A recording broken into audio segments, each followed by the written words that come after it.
दिंता एमती मारदेवी सेमती करते एमती सब एक्शन देखाए दिने टीम रे 10 जन प्लेयर आसने जड़े आसनी कौन कर 11 जन ना तो भाई खेल हेनी से बाध्य कर डाकी आनले कहले तू आस कहले मु खेल किए मु कहीं एठी पछे ना तू आस हेटू गला सेटा गाँ मैच थिला एवं सेटा तार लास्ट मैच थिला तमाने से एते सुंदर खेलला ताको सांग सांग डिस्ट्रिक्ट सिलेक्ट हो गला फिर डिस्ट्रिक्ट पर स्टेट थरे खेलची स्टेट पे फिर थरे स्टेट पर से चल जाइए नेशनल खेलिया आउा अंडर रे ही 1975 रे इंडिया वर्ल्ड कप हॉकी रे जीति थिला मुझे छोट छुआटे थी जो मो बापा सहित आसे आसे देखे सम्मेलन जो भाई मैंने माँ मैंने जो भाव विनिमय करती पूरा कांदी समस्त गड़ी जाते मुझे बुझीपारे कांदी कहीं किस समय पर देखला समस्ते हसुता समस्ते जो देखिए हसुता मुझे बोका तो मुझे हस दिए मुझे बुझीपारे कि जो बड़ हेली धीरे धीरे मुझे भावी हसटा टे अरे भल लगता जदि समस्ते हसते हेल्ले से भूल बसत मत ठाकुर कहले तू टे मझे मझे जाइए से रसटा तैयारी करनु मुझे मुझे जानी ना मुझे ते कहीदेमी तू जाऊनु ता भितर को हेटू ठीक ये कथा ठाकुर पाखे मुझे 2 दिन है टे समस्त मुहर समस्ते बहुत खाइले एत ज्ञान भक्ति कथा चर्चा कले टिके हस रसटा न पशिले गला कौन कहे जाले भी टिके लंका दरकार टिके लुण दरकार बिना लुण लंकार कौन स्वाद लगे हौ आम टे बालेश्वर सौर संघ रे बैठी आसचंती 74तम अधिवेशन रे बालेश्वर संघ कथा कहबी आपन केमती लागला पछरे भाबुथिबे आ मने पकाउथिबे बालेश्वर संघ रे मु अधिवासी थाए माने सेठी रहू थाए बालेश्वर अंतेवासी थाए हेटी घटना बहुत विचित्र से जो रस कथा सेटा कहबी हेटी जने ब्रज भाई बोली थिले एबे थिबे कोठी के जाने मते देखले पर गाल लेबे ब्रज भाई थिले सी तांकर गोटे नीति अलगा से राति ठीक 1 बेले उठिबे 1 बेले उठिकी गाधा पाधा करी काम झाड़ा फाड़ा गाधा पाधा काम सारी 1:30 रु 1:45 बेले जीवे फूल तोलिया जेते अच्छी बाड़ी रे फूल सबू तोलीदेवे तोलिकी गोटे बे लंबा गोटे विराट बड़ हार करेंगे हार करके आनी ठाकुर तैयारी कर देथिबे तापर ठीक 2:30 बाजिव चल जाए शोयापे उठे 5:30 एमती दिने पचारे भाई ब्रज भाई आपणर कौन असुविधा होमती राति 1 बेले कहीं उठुं कहले भाई मोर टे खराब गुणटी अच्छे मैंने कौन ना समस्त आप रुचि खाना मोर टे आप रुचि पाइखाना मैंने आपण आप रुचि पाइखाना माने कहले टिके जदि खड़गिणी हो मो झाड़ाटा धड़गिणी बंद हो मैंने टिके खड़गिणी हेले बंद हो से मुझे उठिकी पूरा निरोला निरोला काम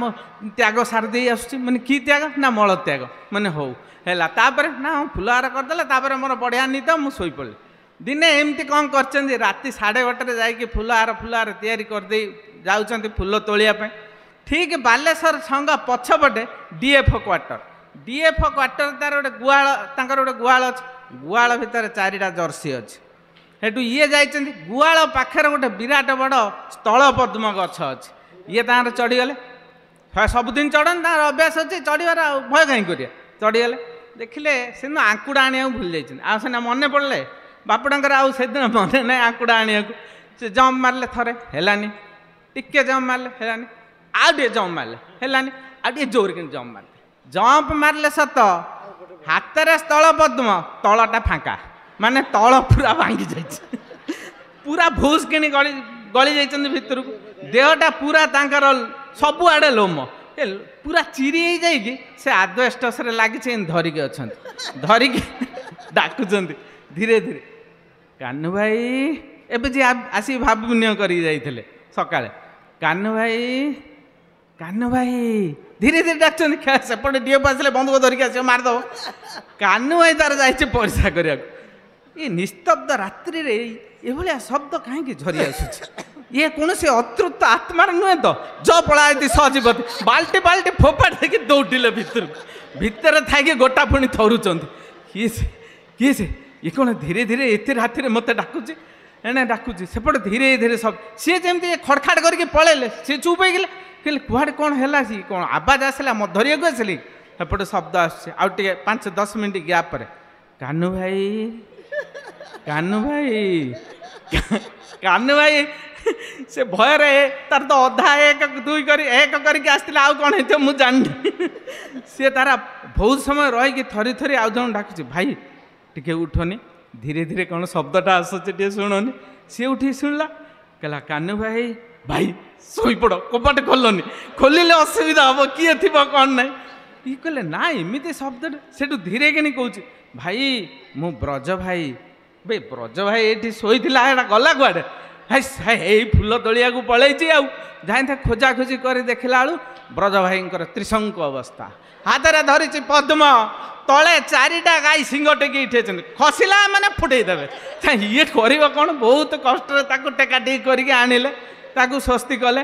ତାପରେ କହିଲେ ଭାଇ ଏଭଳି କାହିଁ କରୁଛ? ଭାଇ ମୋର ଟିକେ ଦୁର୍ଗୁଣ ଅଛି ଜାଣିଛ, ଆଉ ସବୁ ଚିରି ଯାଇଛି, ଆଉ ନାହିଁ। ହେଲେ ତମେ କୁହାହେଇଥିଲା, ସଭାପତିଙ୍କ ଆଦେଶ ଥିଲା ତମେ ପାଚେରୀ ବାହାରକୁ ଯାଇ କିଛି ତୋଳାତୋଳି କରିବନି। କହିଲା ଭାଇ ପଳେଇଛି, ଆଉ ଦିନେ ଯିବିନି, ଆଉ ଦିନେ ଯିବିନି। ସଭାପତିଙ୍କ କଥା ଅକ୍ଷରେ ଅକ୍ଷରେ ପାଳନ କରି, ଯାହା ଏଇ ଭିତରେ। ହେଲା ଆଉ ଗୋଟେ କଥା ଶିଖିନିଅ। କହିଲା କ'ଣ? ନା ଧଡ଼ ଧଡ଼ ଭିତରେ ଫଡ଼ ଫଡ଼ କରିବା ଶିଖ। ଏବେ ଆଉ ତମେ ଲେଟ୍ କରିବନି, ଏଇ ଧଡ଼ ଧଡ଼ ଭିତରେ ବି କାମ ସାରିବାକୁ ପଡ଼ିବ।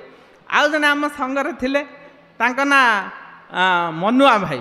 ମନୁଆ ଭାଇ ଡାକିଲେ ମୋତେ କଷ୍ଟ ଲାଗେ, ତାଙ୍କ ନାଁ ମାନିଆ ଭାଇ। ସେ ସବୁବେଳେ ସଭାପତିଙ୍କ କଥା ମାନନ୍ତି। ସଭାପତି ମାନେ ତାଙ୍କର ସର୍ବସ୍ୱ, ଯାହା କହିଦେଲେ କଥା ମାନେ। ସଭାପତି କହିଛନ୍ତି ରାତି 9ଟା ବେଳେ ଶୋଇବୁ ମାନେ 9ଟା ବେଳେ ଶୋଇବେ, ଏଇଠି ଶୋଇବୁ ମାନେ ଏଇଠି ଶୋଇବେ, 3ଟା ବେଳେ ଉଠିବୁ ମାନେ 3ଟା ବେଳେ ଉଠିବେ, ଟିକେ ଡେରି କରିବେନି, ଟିକେ ପୂର୍ବରୁ ନାହିଁ କି ପରେ ନାହିଁ।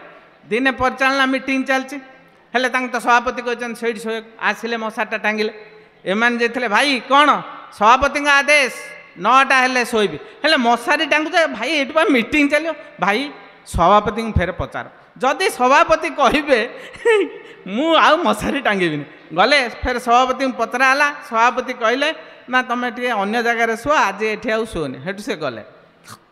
ସେମିତି ଦିନେ କ'ଣ ହେଇଛି, ଭାଇ ମୋତେ ଟିକେ ଡରେଇବେନି, ମୋତେ ଭାରି ଡର ମାଡ଼େ, ଟିକେ ଆଗରୁ ଟିକେ କହିଦେବେ। ଦିନେ କ'ଣ ହେଇଛି, ଚୋର ପଶିଛନ୍ତି ଆଶ୍ରମ ଭିତରକୁ। ଆଶ୍ରମ ଭିତରେ ଦେଖିଲେ ଜଣେ ମଶା ଟାଙ୍ଗିକି କିଏ ଶୋଇଛି। ସେଠି ଯାଇକି ଦେଖିଲେ ଯେ ନିଶ୍ଚୟ ଏଇ ଲୋକ ତ ଆଉ କେହି ନାହାନ୍ତି, ଏଇ ଲୋକ ଚାବିକାଠି ନିଶ୍ଚୟ ରଖିଥିବ। ସେଠୁ ଇଏ ଯାଇକି କ'ଣ କଲେ, ତାକୁ ଟଣାଟଣି କଲେ, ତା ତକିଆ ପାଖକୁ ଟାଣିଲେ, ଯେମିତି ଟାଣିଲେ ତା ତକିଆଟାକୁ ଟାଣିଲେ, ସିଏ ତାର ଉଠିଲା, ଟର୍ଚ୍ଚ ଆଣିଲା, ମାରିଲା, ସେଠି ଘଡ଼ି ଅଛି, ମାରିଲା, 1:30 ହେଇଛି। କହିଲା ଭାଇ କାହିଁକି ଡାକୁଛ? 1:30 ହେଇଛି, ସଭାପତିଙ୍କ ଆଦେଶ 3ଟା ନ ବାଜିଲେ ଉଠି ହେବନି। ଚୋର ପଶିଲାଣି, ସିଏ କ'ଣ ଚୋର ପରେ କିଛି ଜାଣି, ସେ ତ ଘଡ଼ି ଦେଖିଛି, ସଭାପତି ହିଁ ଜାଣିଛି 3ଟା ନ ବାଜିଲେ ଉଠି ହେବନି। ସେ ତାକୁ ଆଉ 2ଥର ଟାଣିଲେ, ଟାଣି ତକିଆଟା ନେଇଗଲେ, କହିଲେ ସବୁ ନେଇଯାଅ, ଚାବିକାଠି ଫୋପାଡ଼ି ଦେଲା, ସବୁ ନେଇଯାଅ, 3ଟା ନ ବାଜିଲେ ଉଠି ପାରିବି ନାହିଁ, ସଭାପତି ଆଦେଶ। ଚୋର କ'ଣ କଲେ, ଚାବି ଖୋଲି ସର୍ବସ୍ୱ ନେଇ ଚାଲିଗଲେ, ଯେତେ ଫୁଲଗୁଣ୍ଡ ଥିଲା ତାକୁ ବି ନେଇଗଲେ। ଇଏ 3ଟା ବେଳେ ଉଠିଲେ, ଗାଧା ପାଧା କରି ଉଠିକି ଦେଖିଲା ବେଳକୁ ଆଶ୍ରମରେ ଆଉ କିଛି ନାହିଁ, ସବୁ ଖୋଲାମେଲା। ଠାକୁରଙ୍କ ଘରକୁ ପଶିଲା ବେଳକୁ ସେ ଦୀପ ବି ନାହିଁ, ସେ ଫୁଲ ତୋଳିବାକୁ ଯାଉଛି, ଫୁଲ ବି ନାହିଁ। ଯାଇକି ଡାକୁଛି, କାହ୍ନୁ ଭାଇ, କାହ୍ନୁ ଭାଇ ବେ କ'ଣ ହେଲା ତମର ପୁଣି ଆଜି? କହିଲା କିଛି ନାହିଁ। କୁଆଡ଼େ ଗଲା?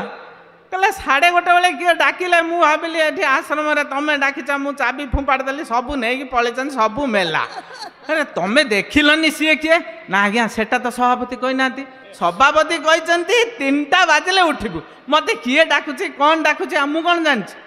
ସେଠୁ କାନ ମୋଡ଼ି ହେଲେ, କହିଲେ ହଉ ଠିକ୍ ଅଛି, ମୋର ଭୁଲ ହେଇଯାଇଛି। ସଭାପତି ଗାଳି ଦେଲେ, ଗାଳି ଦେଲା ପରେ କହିଲେ ହଉ ଠିକ୍ ଅଛି, ଏଥର 3ଟା ନ ବାଜିଲେ ସିନା ଉଠିବିନି, କିନ୍ତୁ 3ଟା ନ ବାଜିଲେ କାହାକୁ ଚାବି ବି ଦେବିନି। ସେଇ ଦିନଠୁ ଆଶ୍ରମ ସ୍ଥିର ହେଇକି ରହିଲା। ଜୟ ଗୁରୁ ଜୟ ଗୁରୁ। ହେଲା ଆଉ ଗୋଟେ ମିନିଟ୍, ଆଉ ଦିନେ ଧରଣୀ ଭାଇ ପଠେଇଛନ୍ତି ଚିଠି ଯେ ପାଚେରୀଠୁ 10 ଫୁଟ ଦୂରରେ ତମେ ଏଇ ନଡ଼ିଆ ଗଛ ପଠେଇଲି ଲଗେଇବ। ସେ ମାପିଦେଲେ, ନଡ଼ିଆ ଗଛଟା ଭାଇ ଘର ଭିତରେ ପଡ଼ିଲା, ସେ ଯେଉଁ ଜାଗାଟା ପଡ଼ିଲା ଘର ଭିତରେ। ଡାକି ଆଣିଲେ 2ଟା କୁଲି, ଆଣିକି କହିଲେ ଫଟା ଏଇଠି।